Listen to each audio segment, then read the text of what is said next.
Very good. In the last lecture, we were discussing conservation of angular momentum. और मैंने क्या बताया आपको conservation of angular momentum के बारे में? Conservation of angular momentum. I told you. It's similar to the conservation of force. No, not conservation of force. Momentum. हाँ, linear momentum. It is similar to conservation of linear momentum. In case of linear momentum, if the external force on the system is zero, then its linear momentum remains conserved. Similarly, if the external torque,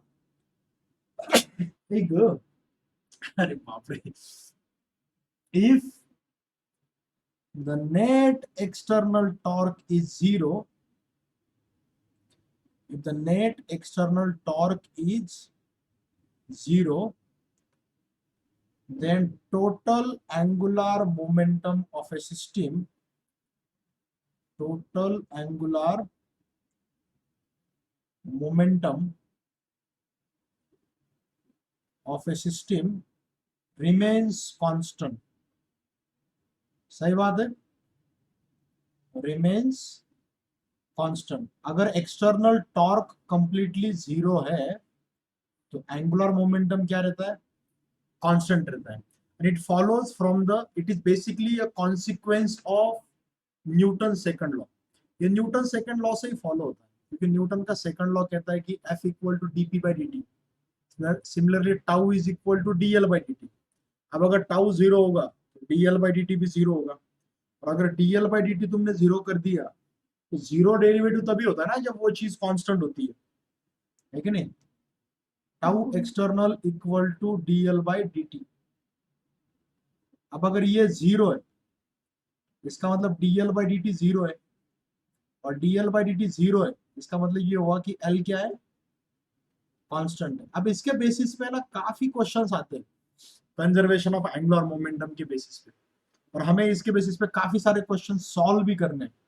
लेकिन इसके पहले मैं आपको कुछ example दे देता हूँ conservation of angular momentum के, जो कि बहुत कॉमन एग्जांपल है. एंड आई थिंक कि आप लोगों ने भी ये रियल लाइफ में देखे होंगे. You must have seen this in real life also. अभी क्या है कि मैं फिजिकली क्लासरूम में नहीं पढ़ा रहा हूँ. अगर मैं फिजिकली क्लासरूम में पढ़ा रहा हूँ तो मैं एक्चुअली आपको डेमोन्स्ट्रेशन करके दिखाता. अभी यहाँ पे डेमोन्स्ट्रेशन करना थोड़ा सा मुश्किल हो जाएगा, लेकिन कोशिश करता हूँ मैं. ओके, आपने ये आपने आइस डांसर्स या बैले डांसर्स को देखा होगा ना टीवी पे. डांसर्स जो एकदम एकदम से क्या करते हो, जैसे for example if they are dancing, तो एकदम से क्या करते हैं, उनके हाथ को है ना,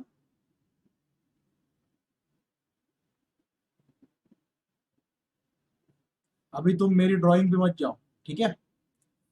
अभी वो एकदम से क्या करेंगे, ऐसे घूमते घूमते हाथ को दूर लेके जाएंगे और हाथ को पास में लेके आएंगे. देखो, ऐसे हाथ को दूर रखना और ऐसा एक पैर भी दूर रखेंगे ऐसे, और एक ही पैर पे घूमेंगे गोल गोल. मुझे एक बात बताओ, इन दोनों सिचुएशन में मोमेंट ऑफ इनर्शिया कौन से केस में ज्यादा है, कौन से केस में कम है? सेकंड केस में ज्यादा है. सेकंड केस में मोमेंट ऑफ इनर्शिया ज्यादा है, और फर्स्ट केस में मोमेंट ऑफ इनर्शिया कम है कि नहीं? क्योंकि मोमेंट ऑफ इनर्शिया डिपेंड करता है कि मास एक्सिस से कितना दूर है. तो अगर आपने ऐसे हाथ फैला दिए, इसका मतलब इस केस में मोमेंट ऑफ इनर्शिया ज्यादा हो जाएगा, क्योंकि हाथ फैला दिए मतलब मास एक्सिस से दूर चला गया ना. तो जब आप घूमने लगोगे तो पहले आप ऐसे घूमना शुरू करोगे, और घूमते घूमते आप अपने हाथ ऐसे करीब लेके आओगे, या तो सर के ऊपर या फिर कमर के पास. ऐसे एकदम नहीं, एक्चुअली सर के ऊपर ही लेके आना चाहिए, वो ज्यादा फिजिबल है एक्चुअली.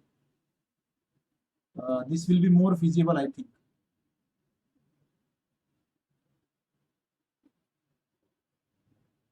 राइट? और पैर को भी थोड़ा सा पास में लेके आएंगे ऐसे. अब क्या हो जाएगा, मोमेंट ऑफ इनर्शिया हो जाएगा कम। जैसे ही मोमेंट ऑफ इनर्शिया कम हो जाएगा, उनकी गोल घूमने की स्पीड बढ़ जाएगी, पहले जो स्पीड थी ना उससे बढ़ जाएगी। आपने देखा होगा वो बहुत ज्यादा जोर स्पीड से घूमने लग जाते हैं, एकदम एकदम fast. Have you seen it on television? तुम एक्चुअली रियल लाइफ में भी कर सकते हो। क्या करो, ऐसे हाथ हाथ फैला के पहले घूमने की कोशिश करो, और घूमते घूमते हाथ ऐसे सर के ऊपर लेके आ जाओ, तुम्हारी घूमने की स्पीड अपने आप बढ़ जाएगी। ये वाला है सर। नहीं, लेकिन थोड़ा केयरफुली है, नहीं तो गिर जाओगे नीचे, क्योंकि घूमने की स्पीड बहुत जोर से बढ़ जाती है। तो ये क्यों होता है पता है क्या? दोनों के ये ऐसा क्यों होता है? ऐसा इसलिए होता है क्योंकि जब आप ऐसा कर रहे हो, आपके ऊपर जो लगने वाला नेट एक्सटर्नल टॉर्क है वो तो जीरो है। तो नेट एक्सटर्नल टॉर्क है तो जीरो है, तो एंगुलर मोमेंटम कांस्टेंट रहना चाहिए। तो जो आपका इनिशियल एंगुलर मोमेंटम है, let me call it I1 omega 1, और ये I2 ओमेगा 2। तो मुझे इसमें भी चेंजेस करने पड़ेंगे। I2 इज लेस देन, ठीक है। तो इनिशियल एंगुलर मोमेंटम कितना है आपका? इनिशियल है I1 ओमेगा 1, और फाइनल कितना है आपका? फाइनल है I2 ओमेगा 2। दोनों इक्वल होने चाहिए ना। Angular momentum should remain constant. अगर एंगुलर मोमेंटम को तुम कांस्टेंट रखते हो तो इक्वेशन ऐसा बनेगा, I1 omega 1 equal to I2 omega 2। अब आप ही बताओ, अगर मोमेंट ऑफ इनर्शिया कम हो गया तो ओमेगा बढ़ जाएगा ना, क्योंकि दोनों का मल्टीप्लीकेशन कांस्टेंट रहना चाहिए ना। तो अगर मोमेंट ऑफ इनर्शिया कम हो गया तो ओमेगा क्या होना चाहिए? बढ़ना चाहिए। तो उसके एंगुलर वेलोसिटी बढ़ जाएगी। अगर उसका मोमेंट ऑफ इनर्शिया हाफ हो गया तो एंगुलर वेलोसिटी डबल हो जाएगी। आपने नोटिस किया होगा वो जो ओलंपिक में, मैं मेरे पास वीडियो तो नहीं है, मैं दिखा सकता हूँ आपको। चलो मैं आपको एक क्वेश्चन देता हूँ, तब तक मैं अगर आपको वीडियो दिखा पाऊँ तो मैं कोशिश करता हूँ। ओके, मैं इसके बेसिस पे आपको एक क्वेश्चन देता हूँ। क्वेश्चन लिखो चलो। A valid answer, a ballet dancer folds her hands, folds her hand, thereby reducing her moment of inertia, her moment of inertia by 40%। उसका मोमेंट ऑफ इनर्शिया उसने क्या कर दिया, 40% से कम कर दिया हैंड फोल्ड करके। और एंगुलर वेलोसिटी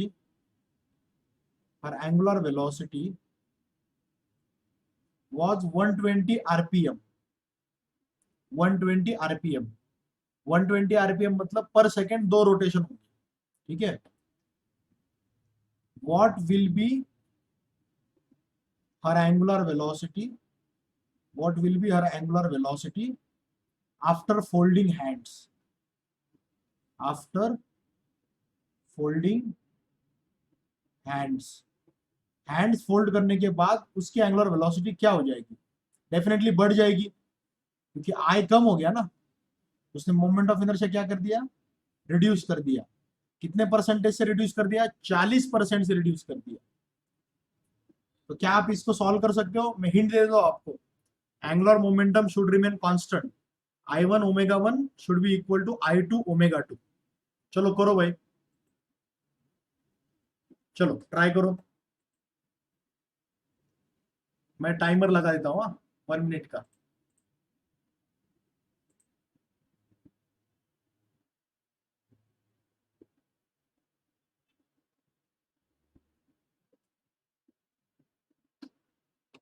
सर उसने हैंड फोल्ड किया तो मोमेंट ऑफ इनर्शिया कम होगा ना? है ना, तो कम हो गया ना 40% से, रिड्यूसेस बाय 40%। यहाँ पे लिखा है देखो बेटा, moment of inertia reducing her moment of inertia by 40%। तो मोमेंट ऑफ इनर्शिया 40% से कम हो गया तो एंगुलर वेलोसिटी बढ़ जाएगी ना। तो इनिशियल एंगुलर वेलोसिटी कितनी है? 120 RPM। तो फाइनल एंगुलर वेलोसिटी कितनी होगी वो तुमको बतानी है आरपीएम में बतानी हाँ है, सर। ठीक है, आरपीएम में बतानी है।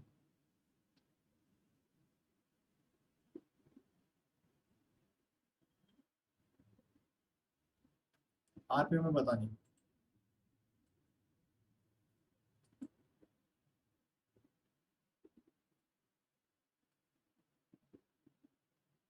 72 RPM।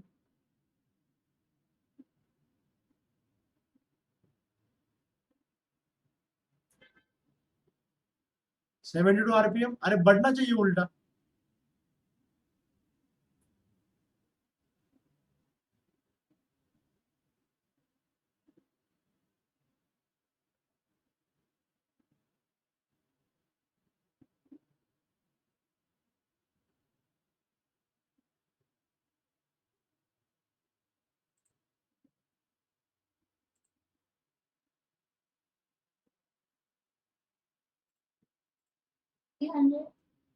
कितना बेटा, are you sure? 300 yes sir 300। चलो चेक कर दे आंसर सही है क्या, लेट अस सी। सर मेरा 200 आया। सर 200। देखो 200 मैं बोलता हूँ, इनिशियल मैं यहाँ पे लिखता हूँ लेफ्ट में, फाइनल में इधर लिखता हूँ, ठीक है। इनिशियल लेटर से I1 I और इनिशियल ओमेगा 1 कितना है 120 आरपीएम, फाइनल कितना होगा 40% से कम होने के बाद कितना होगा 40% से, देखो 40% से कम हो गया, 40% से कम हो गया मतलब बचा कितना 60% ना, बचा 60%, मतलब ये 0.6 I होगा ना, हाँ सर। समझो इस बात को। It reduces by reduced by 40%, 40% से कम हो गया मतलब बचा 60%, 60% बचा मतलब ओरिजिनल का 0.6। ओके, अभी मुझे फाइनल ओमेगा फाइंड करना है और मेरे को तो पता है कि angular momentum should remain constant, so I1 omega 1 equal to I2 omega 2, तो I1 is I, omega 1 is 120 RPM, I2 is 0.6 I into omega 2 मुझे फाइंड करना है। I और I कैंसल, ये होगा 120 इक्वल टू 0.6 ओमेगा 2, ओमेगा 2 आएगा 120 upon 0.6, ये हो जाएगा 1200 upon 6, 200 RPM. This will be her new angular velocity 200 RPM. Vedika ने, साक्षी, ईशा, तनिष्क, इन सब लोगों ने सही आंसर दिया है, वेरी गुड। 300 आंसर किसका आया था, वो गलत है, निखिल आंसर 300 नहीं है, क्षितिज का करेक्ट है। देखो है ना, फिजिक्स में ना इन चीजों पे बहुत ध्यान देना पड़ता है कि दिया क्या है, बोला क्या है, रिड्यूस्ड बाय 40%। मुझे लगता है परसेंटेज में कुछ लोगों को दिक्कत आती होगी शायद। रिड्यूस्ड बाय 40%, 40% से कम हो गया भाई, 40% से कम हो गया मतलब ओरिजिनल 100 है तो बचा 60 ना, समझ रहे हो क्या? एम आई मेकिंग सेंस कि दिमाग के ऊपर से जा रहा है? एकदम ऑनेस्टली बताओ। आर्या, आर्या बोल रही कि 0.6 कैसे आया बेटा, व्हेन वी से रिड्यूस्ड बाय 40%, इसका मतलब क्या है, रिमेनिंग इज 60%, रिमेनिंग इज 60%, तो ओरिजिनल का 60% रिमेनिंग है मतलब बचा कितना 0.6 आए ना, समझे क्या? चलो एक और क्वेश्चन लेते फिर दिखाता हूं मैं वो video. Okay, one more question मैं आपके सामने दे रहा हूं, a valid answer while rotating at 240 rpm unfolds her hand, thereby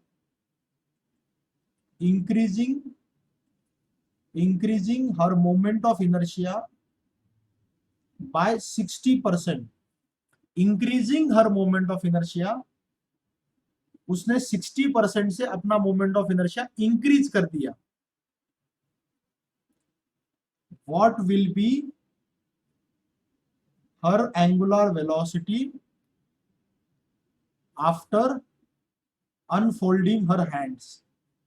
Unfolding her hands. चलो भाई ट्राई करो इस question. I am giving you 1 minute. Samriddhi बेटा ये लेक्चर अभी यूट्यूब पे नहीं चल रहा, लेकिन ये लेक्चर रिकॉर्ड हो रहा है और इसकी रिकॉर्डिंग यूट्यूब पे अपलोड की जाएगी. 125 अरे मैंने टाइम क्लॉक लगाई ही नहीं, तुमने इमीडिएटली आंसर दे दिया.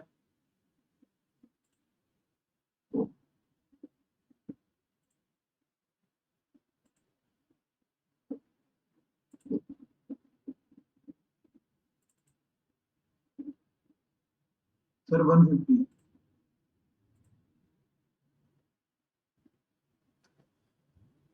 ओके चलो मैं एक्सप्लेन करके बताऊं क्या. बहुत से लोगों का बहुत जल्दी आंसर आ गया. Valid answer, while rotating at 240 rpm unfolds her hands, thereby increasing her moment of inertia by 60%. What will be her angular velocity after unfolding her hands? उसने हैंड्स अनफोल्ड किए मतलब दूर किए, उससे उसका मोमेंट ऑफ इनर्शिया बढ़ गया. मैं यहाँ पे लिखता हूं इनिशियल कितना है और फाइनल कितना है. इनिशियल कितना है आई, फिर उसका मोमेंट ऑफ इनर्शिया 60% से बढ़ गया, इंक्रीज्ड बाय 60%. मुझे बताओ 60% से बढ़ गया तो अभी नया मोमेंट ऑफ इनर्शिया क्या आएगा? 1.6 है. Very good, 1.6. 1.6 आई. देखो जिसको समझ में नहीं आया मैं उसको समझाता हूं. देखो आई नो कि कुछ बच्चों को इसमें दिक्कत आ रही होगी, सर 1.6 आई कैसे आया? ओके लेट मी एक्सप्लेन.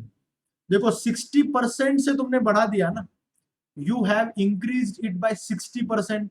मतलब अगर तुम्हारे पास लेट अस से इमेजिन करो तुम्हारे पास 100 रुपीज है और तुम्हें 60% का मुनाफा हो गया, 60% प्रॉफिट. 60% प्रॉफिट हुआ मतलब 60 रुपीज का प्रॉफिट होगा 100 रुपए पे. 100 पे 60 का प्रॉफिट हो गया, तो 60% प्रॉफिट के बाद तुम्हारे पास पैसे कितने होंगे? तुम्हारे पास 160 रुपीज हो जाएंगे ना. पहले तुम्हारे पास थे 100 रुपीज, अब हो गए तुम्हारे पास 160, क्योंकि 60% का प्रॉफिट हो गया, 60% से बढ़ गया. तो सिमिलरली ये आय था, ये 1.6 आय हो गया. तो इनिशियल एंगुलर वेलोसिटी कितनी थी तुम्हारी? 240 RPM.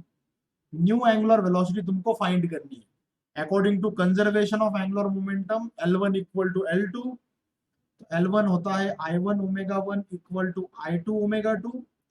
I into omega 1 is 240, I2 is 1.6 I into omega 2 find करना. I और I कैंसिल करो, ओमेगा 2 आएगा 240 अपॉन 1.6, फिर हो जाएगा 2400 अपॉन 16. डिवाइड करो कितना आता है? 16 एक 16, लाटा चले 16 पंचाईस 150. आंसर आ जाएगा 150 आरपीएम. समझे कि नहीं समझे? Everybody understood? तो एंगुलर मोमेंटम जब कंजर्व होता है तब I1 omega 1 equal to I2 omega 2. और ये परसेंटेज के क्वेश्चन की मुझे लगता है कि थोड़ी और प्रैक्टिस होना जरूरी है, कि जितनी प्रैक्टिस होगी उतना आप इसको समझ पाओगे. Okay let me show it to you the video. ये देखो,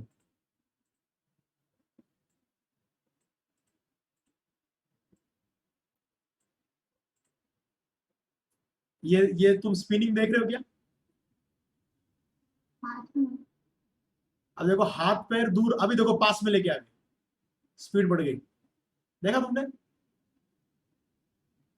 करने आते सर इनको. अब देखो वो क्या करते, पहले वो गोल घूम के एंगुलर मोमेंटम क्रिएट कर रहे हैं. हाँ देखो अभी हाथ और पैर सब दूर दूर है एक्सिस से, एक्सिस ऑफ रोटेशन से दूर है. अब इमीडिएटली वो क्या करेंगे, पास में लेके आएंगे हाथ और पैर को. देखो हाँ पहले वो एंगुलर मोमेंटम क्रिएट कर रहे, देखो कैसे घूम रहे गोल, पैर देखो कैसे दूर है. Pay attention.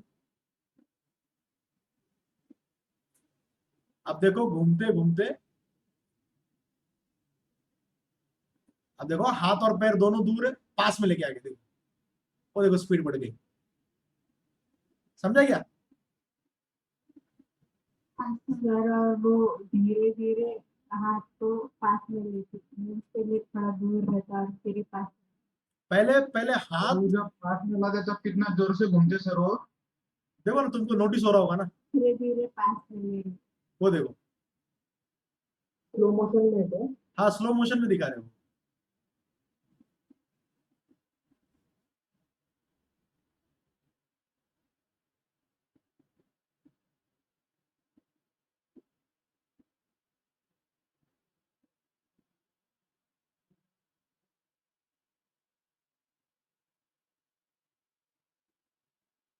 अंडरस्टूड?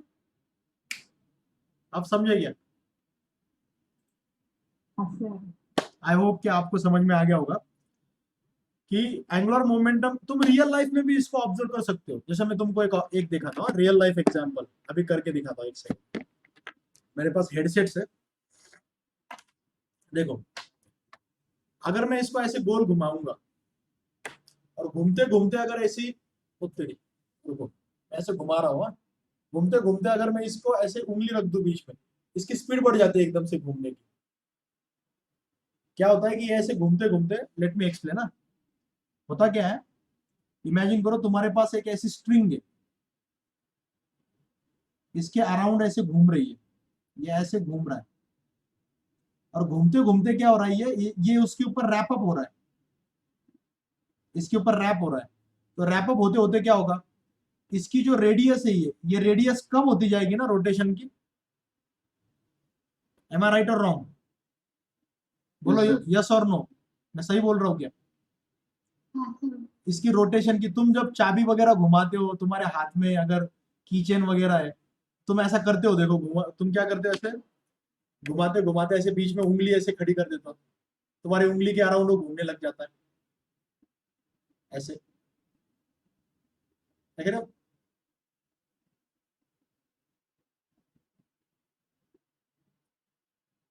उसकी जैसे रेडियस कम होगी, जैसे उसकी रेडियस कम हो जाएगी घूमने की, क्योंकि वो स्ट्रिंग उसके अराउंड रैप अप हो रही है ना, string is getting wrapped around it. तो इसके अराउंड जैसे स्ट्रिंग रैप होगी तो उसकी घूमने की रेडियस कम हो जाएगी। आप तो इसका इनिशियल एंगुलर मोमेंट, इसका इनिशियल एंगुलर मोमेंटम क्या होगा, इसका मास लेटर से m है, ठीक है, मास m है, तो इसका इनिशियल मोमेंट ऑफ इनर्शिया होगा m r1 स्क्वायर, और यहाँ पे क्या होगा m r2 स्क्वायर। तो मोमेंट ऑफ इनर्शिया कम हो गया तो एंगुलर वेलोसिटी उसकी बढ़ जाएगी। इनिशियल एंगुलर वेलोसिटी ओमेगा 1 है, फाइनल ओमेगा 2 है, तो ओमेगा 2 क्या हो जाएगी, बढ़ जाएगी, because I decreases, because I decreases, omega increases, omega increases, I1 omega 1 equal to I2 omega 2। मैंने ऐसे इसके बेसिस पे अगर एक क्वेश्चन दे दिया तो क्या आप कर पाओगे? Will you be able to solve it? एकदम ऑनेस्टली बताओ। जब बैलेट आंसर घूमता है तो उस पे एयर रेजिस्टेंस भी तो लगता है एयर रेजिस्टेंस साइड में रखो, we are neglecting air resistance, we are neglecting air resistance, we are neglecting air, because air resistance का इफेक्ट बहुत कम होता है, so we are neglecting it, we are only focusing on conservation of angular momentum, we are only focusing on, we are only focusing on conservation of angular, सिर्फ angular momentum पे हम focus कर रहे हैं, समझो इस बात को। अभी अभी देखो सुनो, मैं तुमको एक बहुत ही इंटरेस्टिंग क्वेश्चन पूछता हूँ, एकदम कंसेप्चुअल क्वेश्चन है, उस कंसेप्चुअल क्वेश्चन का मुझे बिल्कुल सोच समझ के आंसर देना। मुझे बताओ, on earth when we build high rise skyscrapers or buildings, जब हम बड़ी बड़ी बिल्डिंग्स खड़ी करते हैं अर्थ पे, है ना, अपन बिल्डिंग्स वगैरह बनाते हैं ना, तो बिल्डिंग्स वगैरह बनाने से जो ड्यूरेशन ऑफ द डे उसमें कुछ फर्क पड़ता क्या? सोच समझ के जवाब दो मेरे को। Due to construction of high rise buildings,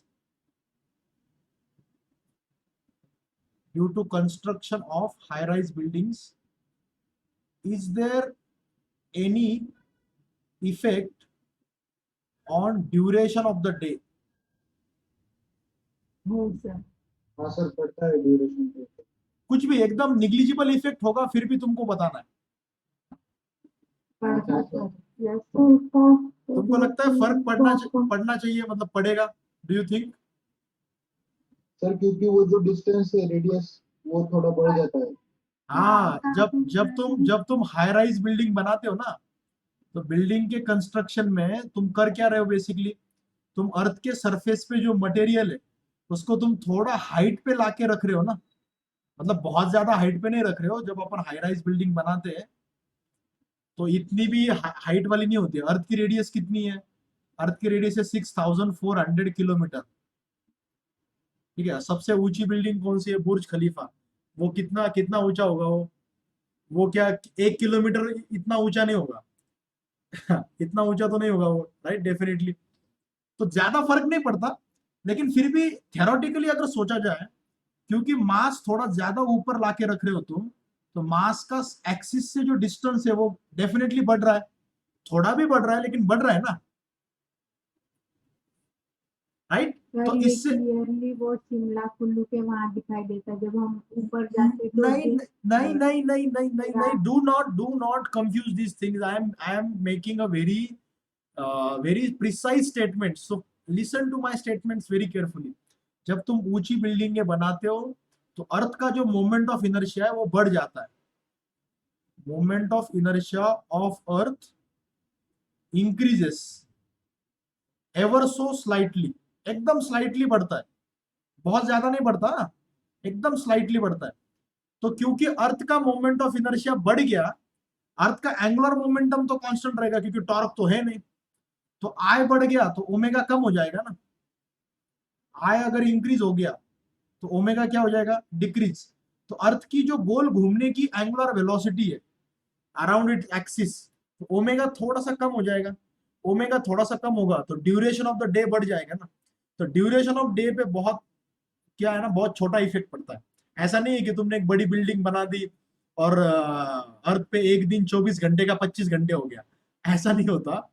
एकदम एकदम माइक्रो सेकेंड, मिली सेकेंड में नहीं, मैं तो बोलता हूँ नैनो सेकेंड में चेंज आएगा। क्योंकि आप जब बिल्डिंग बना रहे हो तो आप कोई इतनी ऊंची बिल्डिंग नहीं बनाते। आप बिल्डिंग का मास इतना ज्यादा नहीं रहता अर्थ से, तो नोटिसेबल फर्क नहीं पड़ता। लेकिन थ्योरेटिकली बोला जाए तो फर्क पड़ेगा।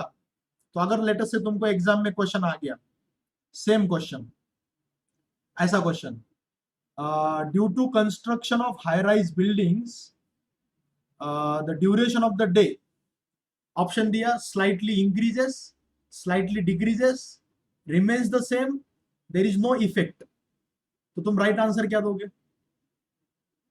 Slightly increases, slightly decreases, remains same? नहीं, रिमेन सेम नहीं, स्लाइटली इंक्रीजेस। अभी क्या बोला मैंने? इतना रामायण बताने के बाद भी तुम रिमेन सेम ही बोल रहे हो। मैंने अभी बोला ना तुमको, moment of inertia of the earth increases. Moment of inertia of earth increase हो गया तो ओमेगा डिक्रीज हो जाएगा ना। इमेजिन करो अगर गलती से ऐसा हो गया, गलती से, लेटेस्ट से, रियल लाइफ पे तो नहीं होना चाहिए क्योंकि हो जाएगा तो गड़बड़ हो जाएगी। अर्थ के अंदर लेटेस्ट से बहुत सारे गैसेस है, ऐसा समझो, इमेजिन करो, और उनका एक्सपांशन हो गया लेटेस्ट से, और अर्थ की साइज बढ़ गई लेटेस्ट से। ऐसा अगर हुआ, तुमको क्या लगता है ड्यूरेशन ऑफ द डे बढ़ेगा कि कम होगा? बढ़ेगा sir. Duration of the day बढ़ेगा ना, क्योंकि ओमेगा क्या होगा? ओमेगा घट जाएगा।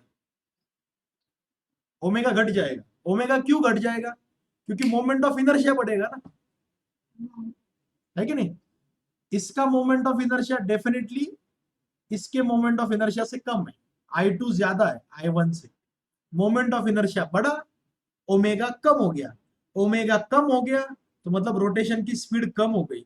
रोटेशन की स्पीड कम हो गई, मतलब दिन बढ़ गया ना, 24 घंटे का दिन थोड़ा बढ़ के 24.5 घंटे का हो जाएगा, शायद 25 घंटे का हो जाएगा अगर अर्थ का एक्सपांशन हुआ तो। लेकिन ऐसा होना नहीं चाहिए क्योंकि पूरा सिस्टम बिगड़ जाएगा, ठीक है। तो उसी कॉन्टेक्स्ट में बोल रहा हूं मैं, अगर तुम हाई राइज बिल्डिंग बनाते हो तो उससे मोमेंट ऑफ इनर्शिया स्लाइटली बढ़ता है, और मोमेंट ऑफ इनर्शिया क्योंकि स्लाइटली बढ़ता है तो एंगुलर वेलोसिटी भी स्लाइटली कम होती है, और एंगुलर वेलोसिटी स्लाइटली कम होती है तो ड्यूरेशन ऑफ द डे भी स्लाइटली बढ़ जाता है। स्लाइटली मतलब बहुत कम, माइक्रो सेकेंड में, नैनो सेकेंड में। तो वो नोटिस नहीं करते, अपन नोटिस नहीं करते, लेकिन थियोरेटिकली बढ़ता है थोड़ा सा। ओके, इसलिए वो लीप ईयर आता क्या? अरे नहीं यार, मैं 1 नैनो सेकेंड से लीप ईयर आता है क्या? 1 नैनो सेकेंड से, 1 माइक्रो सेकेंड से? तुम कहां से कहां लेके जा रहे हो यार पॉइंट को? लीप ईयर का कनेक्शन इससे थोड़ी है, लीप ईयर का कनेक्शन किसी और चीज से। सर तो अगर हमने अर्थ में खड्डे कर दिए तो फिर स्लाइटली डिक्रीज हो जाएगा, है ना? बात तो सही है, खड्डा कर दिया तो वो स्लाइटली डिक्रीज हो जाएगा। नहीं, लेकिन वो मास अर्थ को छोड़ के नहीं जाएगा ना वो। तुम अगर खड्डा करोगे कहीं पे, देखो तुमने यहाँ पे अगर ऐसा खड्डा कर तो दिया वो शिफ्ट हो जाएगा। तो वो मास तुम यहाँ यहीं पे रखोगे ना, उल्टा सर टेक्निकली तो फिर बिल्डिंग का जो मास आता है वो भी तो सॉइल से ही आता है। नहीं नहीं, बिल्डिंग का मास तो अपन सरफेस से उठाते हैं, और सरफेस से उठा के एक के ऊपर एक रखते हैं अपन,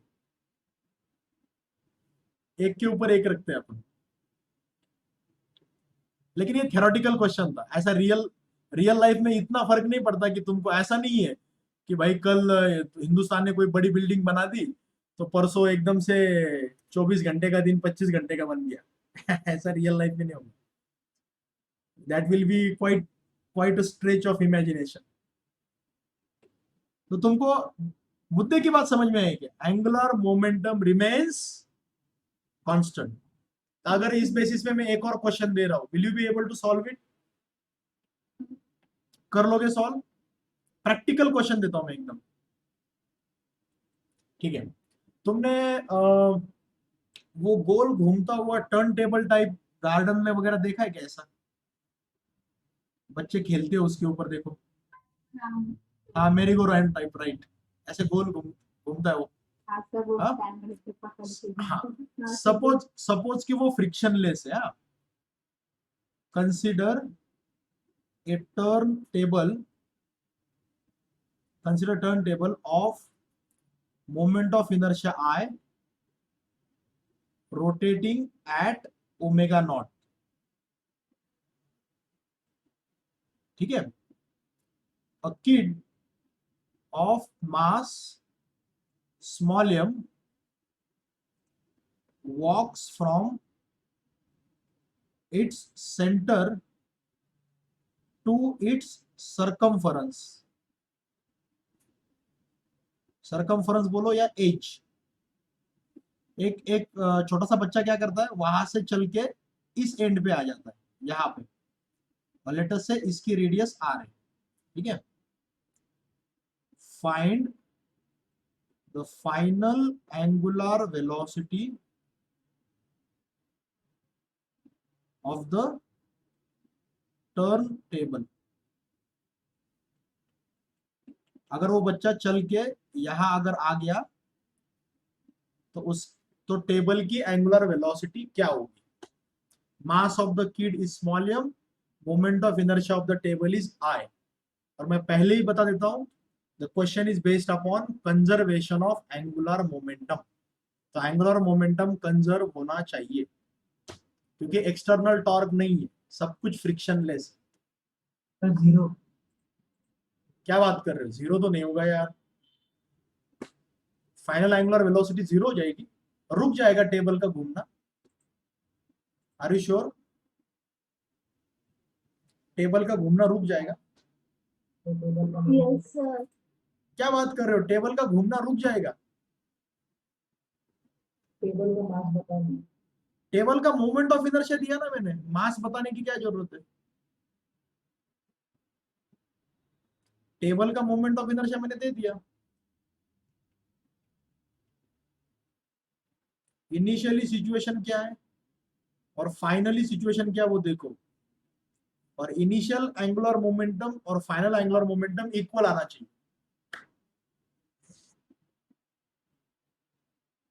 ऑल सरफेसेस आर फ्रिक्शनलेस।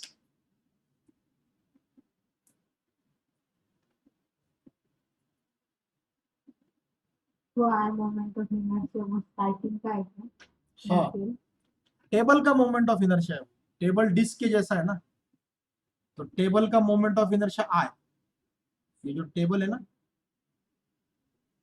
इसका,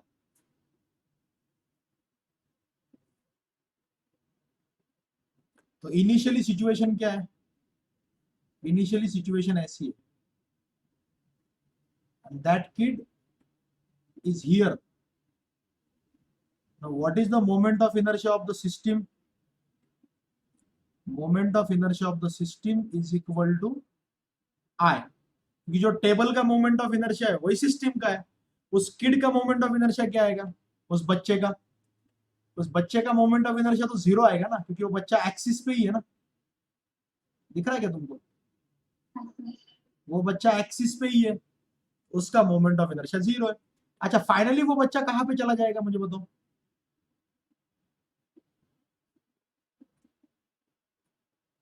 फाइनली वो बच्चा चला जाएगा कहां पे, सरकमफरेंस पे। सरकमफरेंस में मतलब अभी वो यहाँ पे खड़ा है।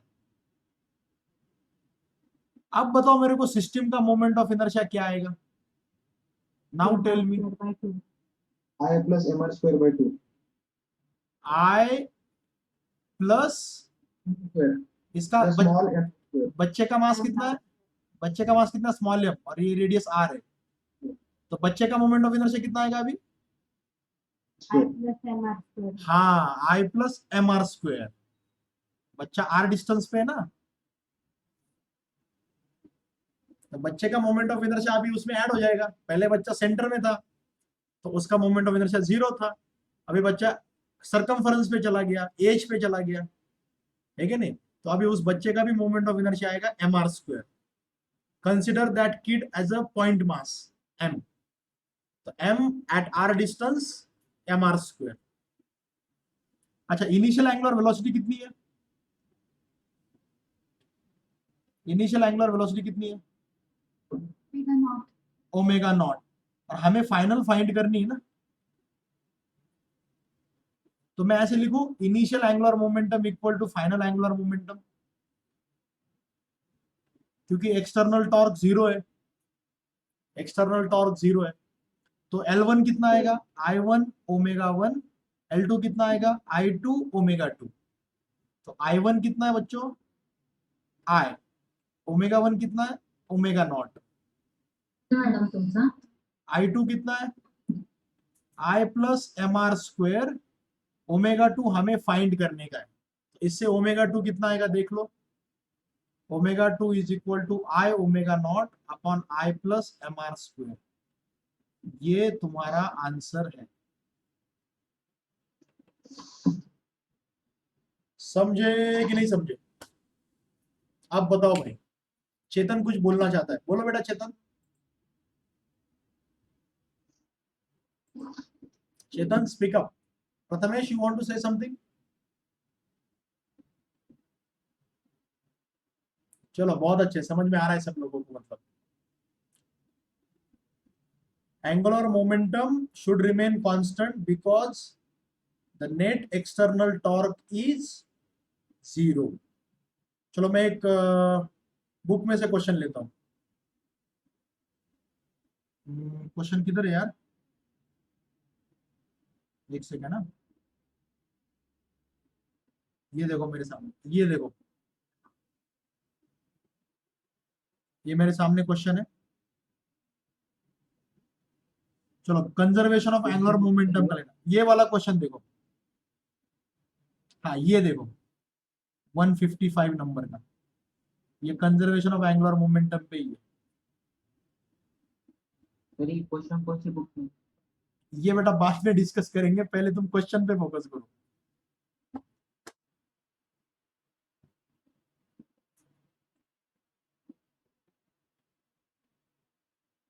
Again conservation of angular momentum.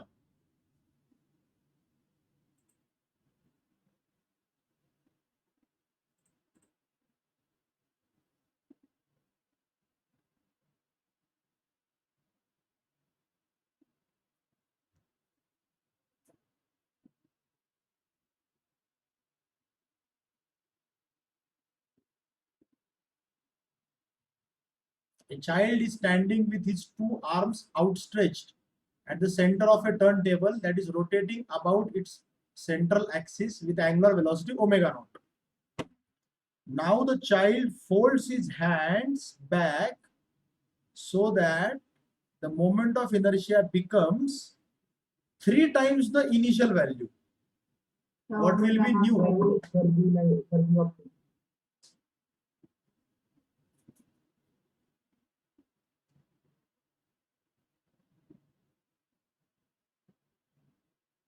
Sir वो चाइल्ड उसके हाथ फोल्ड कर रहा है तो मोमेंट ऑफ इनर्शिया कम होना चाहिए. कम होना चाहिए. राइट राइट, मैं भी वही सोच रहा था कि मोमेंट ऑफ इनर्शिया कम होना चाहिए. इन्होंने ज्यादा कैसे दिया? मुझे लगता है यहाँ पे एक वर्ड डालना भूल गए वो, 3 टाइम्स लेस. ऐसा वर्ड यूज करना चाहिए था यहाँ, क्योंकि वो हैंड्स फोल्ड कर रहा है तो मोमेंट ऑफ इनर्शिया कम होना चाहिए ना. सर तो इनिशियल मोमेंट ऑफ इनर्शिया कितना है? Initial I equal to I naught. Final moment of inertia क्या होना चाहिए? आई नॉट बाई 3 ना, 3 times less.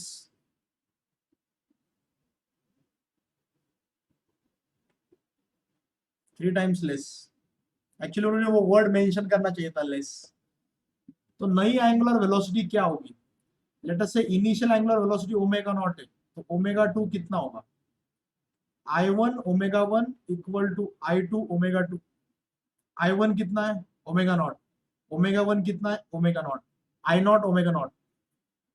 I2 I not by 3 omega 2 find करना है. ये और ये कैंसल, ये आ गया 3 टाइम्स. मैंने लिया सर. नहीं, ये क्वेश्चन में मिस्टेक है.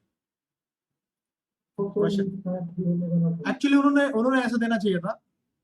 मतलब उन्होंने पहले आउटस्ट्रेच किया ना. ऐसा ले सकते क्या कि आउटस्ट्रेच जब किया है तब 3 टाइम से उन्होंने ऐसा दिए वाला है, और फिर जब वो फोल्ड करता तब का निकालना है, तो फिर ओमेगा बाई 3 आता.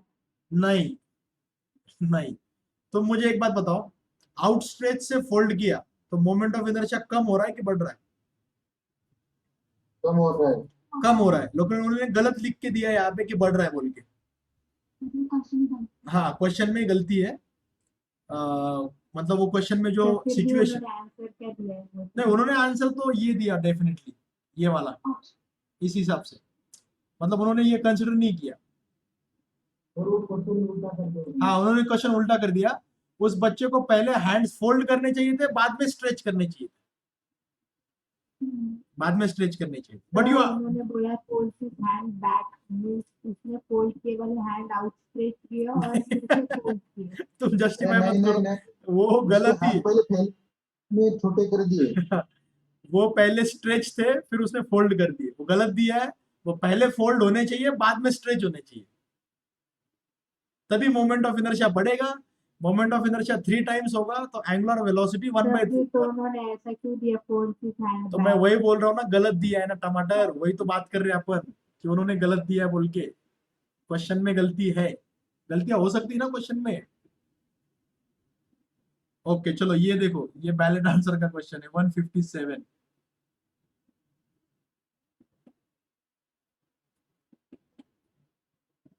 चलो, ये क्वेश्चन तुम्हारे सामने है, pay attention.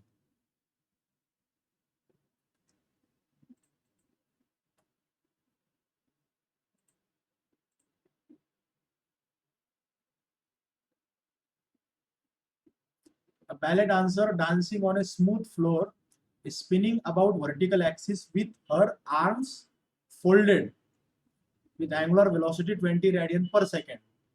When she stretches her arms fully, her spinning speed decreases. Correct है, स्पिनिंग स्पीड कम होनी चाहिए हैंड्स स्ट्रेच करने के बाद. If I is the initial moment of inertia, what is the new moment of inertia? मुझे लगता है तुम वर्बली भी आंसर दे सकते हो. हाँ तो क्योंकि हाफ हो गया ना वो, हाँ, 20 का ये 10 हाफ हो गया, तो L1 equal to L2, I1 omega 1 equal to I2 omega 2, तो ओमेगा बिकम्स हाफ। ओमेगा अगर हाफ हो गया इसका मतलब I शुड बिकम डबल। तो वर्बली भी आंसर दे सकते तुम, सीधा डबल बोले तो 2I, ये तुम्हारा right answer. Got it? Easy question रहता है एक्चुअली, इसमें सिर्फ मोमेंट, तुम्हारा एंगुलर मोमेंटम कंजर्व होता है, इसी पे तुमको फोकस करना है बस, you have to focus on that. ये देखो 156 वाला क्वेश्चन,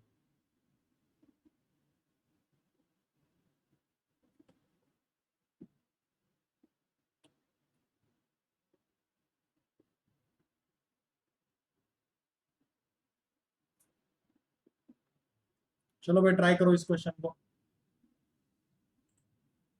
सर थोड़ा ऊपर लो नहीं।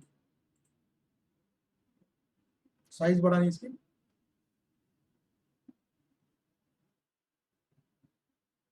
फ्रीक्वेंसी मतलब क्या? फ्रीक्वेंसी मतलब एक सेकंड में कितनी बार घूमता है, तो एंगुलर फ्रीक्वेंसी मतलब ओमेगा, एंगुलर फ्रीक्वेंसी मतलब ओमेगा, और सिर्फ फ्रीक्वेंसी बोले तो एक सेकंड में कितना घूमता है, रोटेशन पर सेकंड। एंगुलर फ्रीक्वेंसी और एंगुलर वेलोसिटी एक ही है ना? हाँ एक ही है, अभी के लिए एक ही है, बाद में उसका डिस्टिंक्शन बाद में डिस्कस होगा, अभी तुम्हारे लिए एक ही है। Sir option 1। Option 1, option C. Option C, okay let us सी।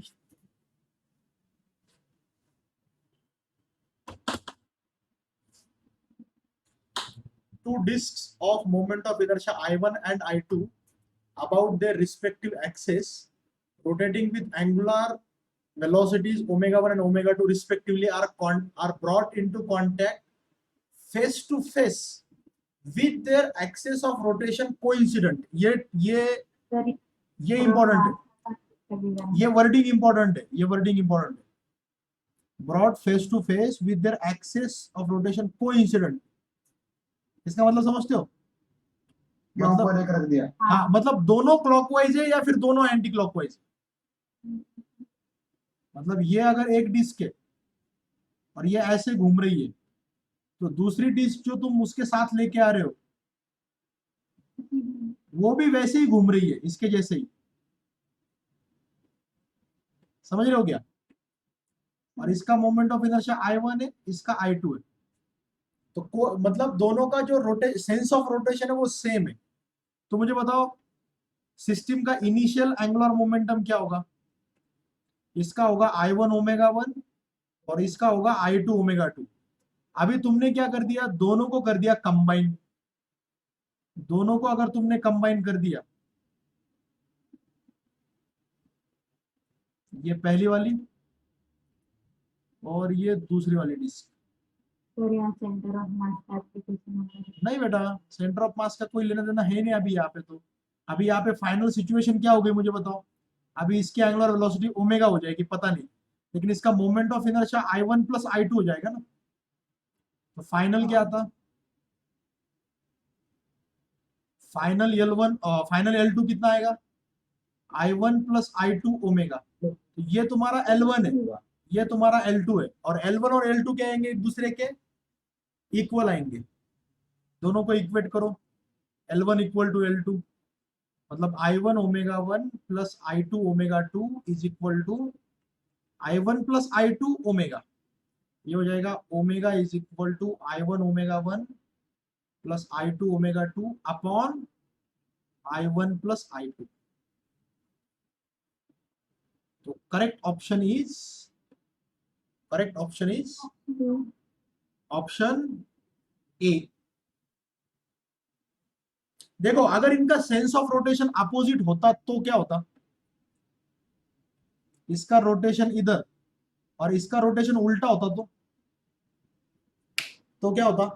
हाँ यहाँ पे माइनस आता, कहाँ पे माइनस आता, यहाँ पे माइनस आ जाता, I1 omega 1 minus I2 omega 2, अगर उनका सेंस ऑफ रोटेशन उल्टा होता तो।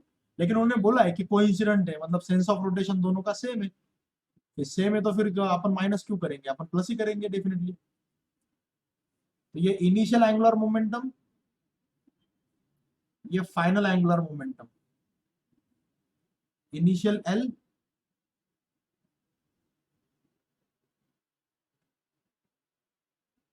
इनिशियल एल, फाइनल एल, दोनों को इक्वेट और किया। यहाँ पे सेंटर ऑफ मास का भी लगा सकते, बोलूं क्या कैसे? बोलो।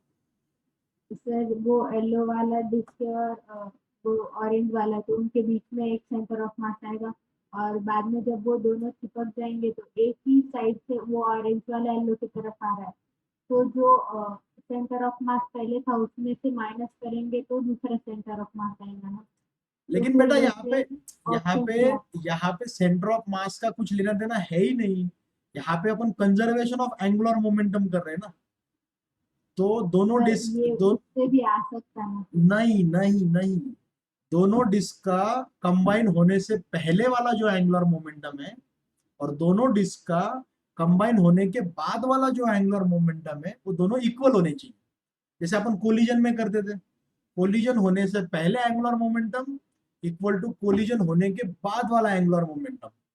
तो वहां पे अपन सेंटर ऑफ मास के बारे में सोचते थे क्या?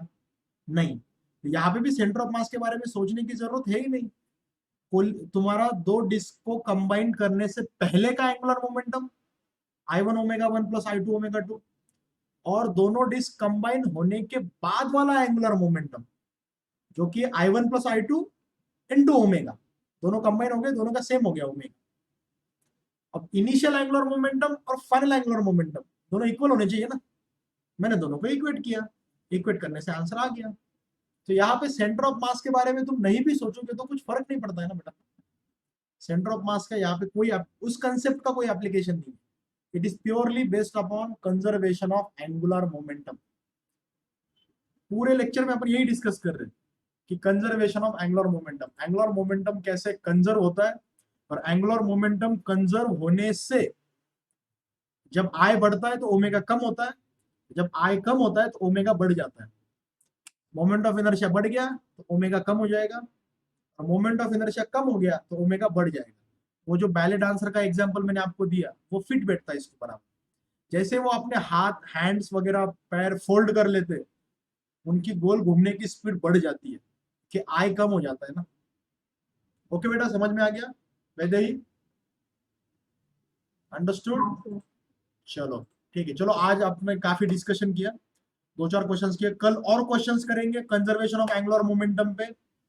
और जो संडे को एग्जाम होगी उस एग्जाम में पूरा चैप्टर जो है वो पूरा चैप्टर आएगा रोटेशनल मोशन का, starting from moment of inertia till now. Obviously थोड़ा ज्यादा वेटेज होगा टॉर्क और एंगुलर मोमेंटम का, लेकिन मोमेंट ऑफ इनर्शिया के टॉपिक को भी वेटेज मिलेगा।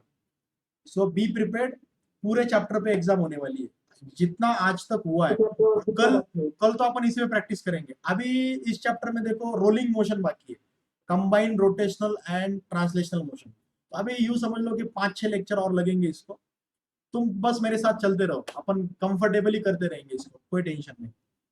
ओके चलो, कल इस टॉपिक पे और क्वेश्चन करने, क्योंकि ये टॉपिक बहुत इंपॉर्टेंट है, कंजर्वेशन ऑफ एंगुलर मोमेंटम।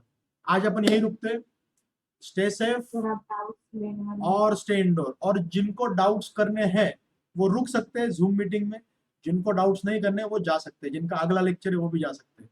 जिनके डाउट्स है वो रुक सकते हैं। और लेक्चर रिकॉर्ड हो चुका है, उसकी रिकॉर्डिंग अभी इमीडिएटली अपलोड हो जाएगी।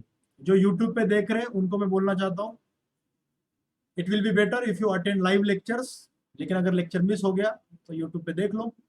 ओके चलो, जो यूट्यूब पे देखने वाले उनके लिए बोल रहा हूँ मैं अभी। Bye, good day.